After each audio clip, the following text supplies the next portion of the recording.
আমার হাজবেন্ডের রিকোয়েস্টে আজকে স্পেশাল একটা ভর্তা রেসিপি তৈরি করে দেখাবো। আর আজকের ভর্তাটা মূলত তৈরি করেছিলাম টাকি মাছ দিয়ে। আসসালামু আলাইকুম, welcome back to my another video. আজকে তৈরি করব টাকি মাছ দিয়ে স্পেশাল একটা ভর্তা। পুরো ভিডিও দেখতে থাকুন, আশা করছি ভালো লাগবে। আমার হাজবেন্ডের রিকোয়েস্টে মূলত আজকের এই ভর্তাটা আমার করা। বাজারে যখন টাকি মাছটা পেলো, টাকি মাছ নিয়ে আসলো ভর্তা খাবে বলে, আর এসে তো সেই রিকোয়েস্ট ভর্তা বানিয়ে দেওয়ার জন্য। আর আমি কিন্তু এই মাছগুলো কাটতে একটু ভয় পাই, আমার কাছে ধরতে মাছগুলো তেমন একটা ভালো লাগে না। তারপরেও কষ্ট করে একটু কেটে নিলাম, ভালো করে ক্লিন করে। এখন মাছটাকে দেখুন মাঝখান থেকে এরকম একটু ফালি করে দিলাম, তারপরে এতে কিছুটা লবণ আর হলুদ মাখিয়ে নিচ্ছি। ভালো করে একটু মাঝখান থেকে ফেলে দিলে এটার মধ্যে মশলাগুলো যাবে এবং মাছটা ভাজা ভাজা হবে, ভর্তাটা খেতে বেশি ভালো লাগবে। চলে আসছি ভর্তা তৈরির মূল প্রিপারেশনে। প্রথমে মাছটাকে একটু সামান্য একটু তেল দিয়ে ভেজে নিচ্ছি। আর আমাদের এলাকায় কিন্তু এই ভর্তাটা অনেক বেশি জনপ্রিয়, যদিও এই ভর্তাটা আমাদের এলাকায় বানানো হতো শুকনো তাওয়ায় তেলে। আস্তে আস্তে করে চুলার আঁচ কমিয়ে রেখে এটাকে পুরানো হতো এবং মচমচে হতো, তখন ভর্তাটা তৈরি করতো।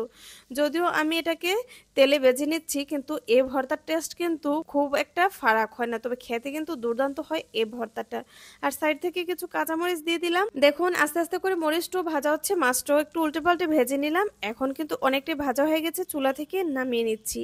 আর আমার হাতে বানানো ভর্তার রেসিপিগুলো সবসময় একটু ভিন্ন হয়। যদি কারোর সাথে মিলে থাকে তবে কমেন্টে কিন্তু অবশ্যই জানাবেন কোন কোন এলাকায় ঠিক আমার মতো করে এরকম করে ভর্তাটা বানানো হয়। তো দেখুন শিলপাটে মরিচটাকে সুন্দর করে বেটে নিলাম।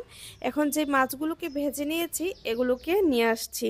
এগুলো থেকে এখন আস্তে আস্তে করে কাঁটাটাকে বেছে নিতে হবে। যদিও এই মাছের তেমন কোনো কাঁটা নেই, তবে মাঝখানের কাঁটাটা একটু ফেলে দিতে হবে। আর ছোটো যে কাঁটাগুলো আছে সেগুলো এমনি শিলপাটায় পিষে যাবে। তো দেখুন মাঝখানের কাঁটাটাকে সুন্দর করে বেছে ফেলে দিচ্ছি আর ভর্তা তৈরির জন্য মাছটাকে প্রিপেয়ার করে নিচ্ছি।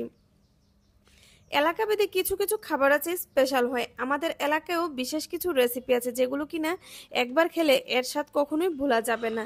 তার মধ্যে এই টাকি মাছের ভর্তাটাও কিন্তু অন্যতম। শীতকালের জন্য আমরা অপেক্ষায় থাকি কখন শীতকাল আসবে আর কখন এই ভর্তাগুলো তৈরি করব। তো দেখুন মাছটাকেও সুন্দর করে বেটে নিলাম। আর কিছু পেঁয়াজ দেখুন একদম মোটা মোটা করে কেটে দিয়েছি, সেই সঙ্গে বেশি করে ধনিয়া পাতা আর স্বাদ মতো লবণ।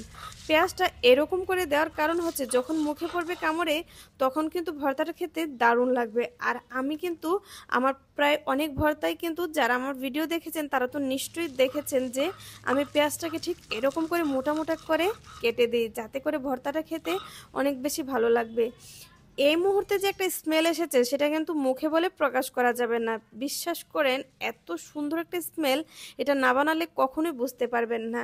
আর সকলের কাছে রিকোয়েস্ট থাকবে যদি বাসায় এই ভর্তাটা ট্রাই করেন তাহলে ভুলেও কিন্তু এই ভর্তাতে কখনোই রসুন অ্যাড করতে যাবেন না, এতে করে কিন্তু ভর্তার স্বাদ গন্ধ সবটাই নষ্ট হয়ে যাবে। ভর্তাটা আমার হয়ে গেছে, তো আশা করছি আমার আজকের রেসিপিটা আপনাদের কাছে অনেক বেশি ভালো লাগবে। ভালো লেগে থাকলে সকলের কাছে রিকোয়েস্ট থাকলো আমার চ্যানেলটিকে সাবস্ক্রাইব করে দিবেন প্লিজ। ধন্যবাদ সবাইকে, দেখা হবে অন্য কোনো ভিডিওতে, ততক্ষণে আল্লাহ হাফেজ।